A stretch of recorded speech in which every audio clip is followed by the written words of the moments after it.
छोटा भाई मेरे पास ऐसे हो लिया जैसे बड़े मृग शावक के पीछे छोटा मृग शावक हो लेता है। कुएं के किनारे से एक ढेला उठाया, उछल कर एक हाथ से टोपी उतारते हुए सांप पर ढेला गिरा दिया। पर मुझ पर तो बिजली सी गिर पड़ी।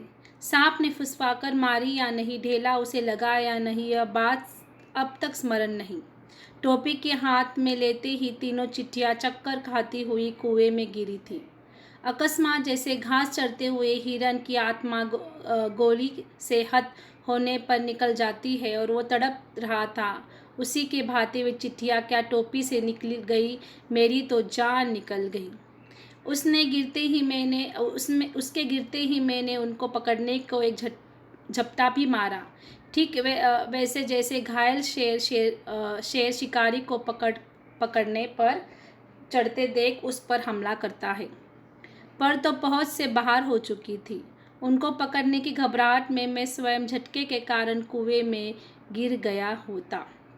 देखो, तो उन्होंने अपनी पुरानी यादें ताज़ा करने के लिए उस कुएं के पास चला गया। और लेखक की आदत थी कि एक हाथ में टोपी पकड़ना और एक हाथ में ढेला फेंकना, तो उसी प्रकार से वो क्रिया भी उसने उस दिन की। और उसका छोटा भाई उस कुएं के पास जाने के लिए डर रहा था। जैसे मृग शावक यानी एक छोटा सा मुर्गी का एक छोटा सा बच्चा होता है, जैसे सॉरी हिरन का एक छोटा सा बच्चा होता है, वो अपने माँ के पीछे कैसे छुपता है, उसी प्रकार से उसका छोटा भाई अपने उस लेखक के पीछे छुपा। और जैसे ही उसने ढेला उठाया और एक हाथ में टोपी भी उठाई और फिर उसने वो ढेला जो फेंकने की जो उसकी कृति थी वो की, तो उसको इतना वहाँ एक बिजली की तरह उसको वहाँ एक शॉक लगा ऐसे हुआ। और फिर वहाँ उसको पता भी नहीं कि सांप ने फुफकार मारी या नहीं, या ढेला गिरा या नहीं।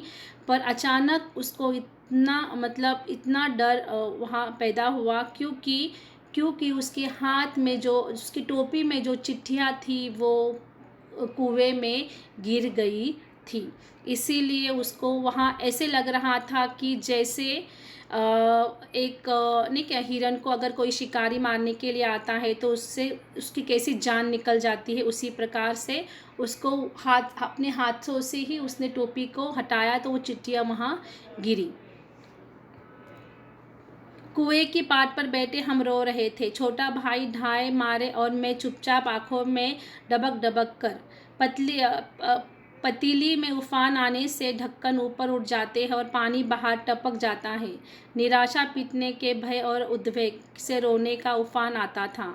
पलकों के ढक्कन भीतर भावों को रोकने का प्रयत्न करते थे और कपोलों पर आंसू ढलक ही जाते थे। तो अभी चिट्टियाँ तो गिरी, तो दोनों वहाँ कुएं के साइड में जाकर रो रहे थे। छोटा बहुत आवाज़ करके रो रहा था और जो लेखक है वो चुपचाप रो रहे थे। उनके आँखों में, उनके गालों पर, कपोल यानी गालों पर आंसू टपक रहे थे।